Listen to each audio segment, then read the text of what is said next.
Hello every one. So നമ്മുടെ NEET 2024 മികച്ച rank വാങ്ങിച്ച ബ്രില്യന്റിന്റെ സ്വന്തം സ്റ്റാർ ഹന്ന സൂസൻ തോമസും ഫാമിലിയാണ് നമ്മുടെ കൂടെ ഉള്ളത്. ഉറപ്പായിട്ട് ഈ ഹാപ്പി മൊമെന്റിൽ അവർക്ക് കുറേ കാര്യങ്ങൾ ഷെയർ ചെയ്യാൻ കാണുമായിരിക്കും. നമുക്ക് ജസ്റ്റ് ഹന്നേനെയും ഫാമിലിനെ ഒന്ന് പരിചയപ്പെടാം. Hello Hanna. ഹായ്. എന്ത് തോന്നുന്നു ഇപ്പം? വളരെയധികം സന്തോഷമുണ്ട്. ഹന്നയുടെ വീട് എവിടെയായിരുന്നു? ഹന്നയുടെ സ്കോർ പറഞ്ഞാൽ മതി. 675. ഓക്കെ, 675 സ്കോർ വാങ്ങിച്ചൊരു മിടുക്കി കുട്ടിയാ. അപ്പൊ ഉറപ്പായിട്ടും ഒരുപാട് കാര്യങ്ങൾ ഷെയർ ചെയ്യാൻ കാണുമായിരിക്കും. ഇങ്ങനെ നല്ലൊരു സ്കോർ കിട്ടുന്ന പ്രയത്നിച്ചിരുന്നു അതിന് വേണ്ടിയിട്ട്. റിപ്പീറ്റർ ആയിരുന്നോ അതോ റിപ്പീറ്റർ ആണോ? റിപ്പീറ്റർ. ഏത് ഹോസ്റ്റലായിരുന്നു? വെള്ളാപ്പള്ളിയിൽ. എങ്ങനെയുണ്ട് ഹോസ്റ്റൽ എക്സ്പീരിയൻസ് ഒക്കെ? ഹോസ്റ്റലിലെ വാർഡനായാലും എല്ലാവരും ആണെങ്കിലും ഭയങ്കര സപ്പോർട്ടായിരുന്നു. ഹോസ്റ്റലിലെ വാർഡൻ തന്നെയായിരുന്നു എൻ്റെ ക്ലാസ് ടീച്ചറും, കൃഷ്ണ മിസ്, പിന്നെ റോസ് മിസ്, സ്വപ്ന മിസ്, എല്ലാവരും ഭയങ്കര സപ്പോർട്ടായിരുന്നു. പിന്നെ ഹോസ്റ്റലിൽ ലൈബ്രറി ഫെസിലിറ്റീസ് ഒക്കെ അടിപൊളിയായിരുന്നു. നമുക്ക് റെഫറൻസിന് വേണ്ടി ബുക്കൊക്കെ എടുത്ത് വെച്ച് പഠിക്കാൻ പറ്റുമായിരുന്നു. മൊത്തത്തിൽ പഠിക്കാൻ പറ്റിയ ഒരു ആംബിയൻസ് ആയിരുന്നു ഹോസ്റ്റലിൽ ലാസ്റ്റൊക്കെ ആയപ്പോൾ പിന്നെ ഹോസ്റ്റലായിരുന്നു ഫുൾ ടൈം. അപ്പോൾ ഹോസ്റ്റലിലെ ഒരു പഠനാന്തരീക്ഷം നമ്മൾ ഒരുപാട് സഹായിച്ചിട്ടുണ്ട് ഇതിലേക്ക് എത്താനായിട്ട്. ആരായിരുന്നു ട്രൂ ഇൻസ്പിറേഷൻ? ചിലരൊക്കെ പറയില്ല എൻ്റെ റോൾ മോഡൽസ് ഉണ്ട്, ഇന്നയാള് ഇൻസ്പയർ ചെയ്തിട്ടാണ് ഞാൻ ഇന്നൊരു സ്റ്റേജ് വരെ എത്തിയത്, അങ്ങനെ ആരെങ്കിലും പറയാനുണ്ടോ? അങ്ങനെ ചോദിച്ചു കഴിഞ്ഞാൽ എൻ്റെ വീട്ടിൽ നിന്ന് കിട്ടിയ സപ്പോർട്ട് കൊണ്ടൊക്കെയാണ് ഞാൻ ഇത്രയും ഇങ്ങനെ ഒരു എത്തിയത്.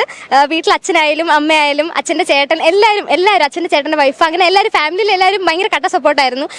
ഞാനാണ് ആദ്യമായിട്ട് ഇങ്ങനെ ഒരു മെഡിക്കൽ ഫീൽഡിലായിട്ട് എങ്ങനെ ഇറങ്ങണം എന്നൊക്കെ ഒരു ആഗ്രഹം പറയുന്നത്. അപ്പോൾ വീട്ടുകാരും എതിർത്തൊന്നുമില്ല, അവർ കട്ട സപ്പോർട്ടായിട്ട് തന്നെ കൂടെ നിന്നു. പിന്നെ അവർക്ക് നിർബന്ധം ഉണ്ടായിരുന്നു ബ്രില്യൻറ്റിൽ തന്നെ പഠിക്കുന്നെങ്കിൽ ബ്രില്യൻറ്റിൽ തന്നെ പഠിക്കണം എന്ന് നിർബന്ധം ഉണ്ടായിരുന്നു. അങ്ങനെ ഇവിടെ എത്തി പഠിച്ചു, നല്ല മാർക്ക് കിട്ടി. ബ്രില്യൻറ്റിന് ടീച്ചേഴ്സ് ആയാലും കട്ട സപ്പോർട്ടായിരുന്നു. ബ്രില്യൻറ്റിലെ കോർഡിനേറ്റേഴ്സ്, നമ്മുടെ ഡയറക്ടേഴ്സ് എല്ലാവരും കട്ട സപ്പോർട്ടായിരുന്നു. ജോർജ് സാറൊക്കെയാണ് ഞങ്ങളുടെ ഡയറക്ടറായിട്ടുണ്ടായിരുന്നത്. അപ്പം ജോർജ് സാറിന്റെ സപ്പോർട്ടും ജസ്റ്റിസ് സാറ് കോർഡിനേറ്റർ ആയിരുന്നു. അവരെല്ലാം സപ്പോർട്ടൊക്കെ കൊണ്ടാണ് ഇത്രയും നല്ലൊരു ഉയർന്ന സ്കോറിലേക്ക് എത്താൻ സാധിച്ചത്.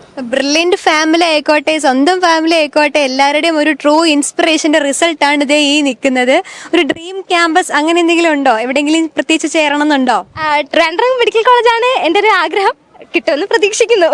സ്പെഷ്യലൈസേഷൻ പോലെ ഇപ്പോഴേ പ്ലാൻ ചെയ്തിട്ടുണ്ടോ? ഇല്ല, അങ്ങനൊന്നും പ്ലാൻ ചെയ്തിട്ടില്ല. മെഡിസിനിലേക്ക് ഇറങ്ങിയിട്ട് പിന്നെ തിരിയാന്നാണ് വിചാരിക്കുന്നത്. അപ്പൊ ഹന്നയുടെ അമ്മ മകള് വളരെ അഭിമാനമായിട്ട് ഇവിടെ വന്നിപ്പുണ്ട്. എന്താ അമ്മയുടെ ഒരു ഫീലിങ്സ്? വളരെ സന്തോഷമുണ്ട്. മോൾ എങ്ങനെയാ വീട്ടിൽ നമ്മൾ പഠിക്കണം എന്ന് പറയണോ അതോ തന്നെ ഹാർഡ് വർക്ക് ചെയ്തോളൂ? ആളുടെ ഒരു സ്വഭാവം എങ്ങനെയാ? തന്നെ ഹാർഡ് വർക്ക് ചെയ്യും. നമ്മളാരും ഒന്നും പറയേണ്ട ആവശ്യമില്ല. അവൾ നവോദയയിലാണ് പഠിച്ചത്. പിന്നെ നവോദയയിലെ ആ പഠിത്തത്തിൻ്റെ ഒരു ഗുണവും ടീച്ചേഴ്സിൻ്റെ അവിടുന്ന് അവളെ നല്ല സപ്പോർട്ടിങ് ആയിരുന്നു. പിന്നെ ഞങ്ങളുടെ ഫാമിലിയിൽ എല്ലാവർക്കും, പിന്നെ എൻ്റെ സിസ്റ്ററും, അങ്ങനെ എല്ലാവരും അവളെ ഇങ്ങനെ മോട്ടിവേറ്റ് ചെയ്താണ് അവളെ ഈ ലക്ഷ്യത്തിലോട്ട് എത്തിച്ചത്.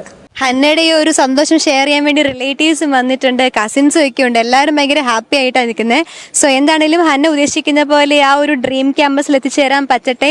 And all the very best for your future. Thank U.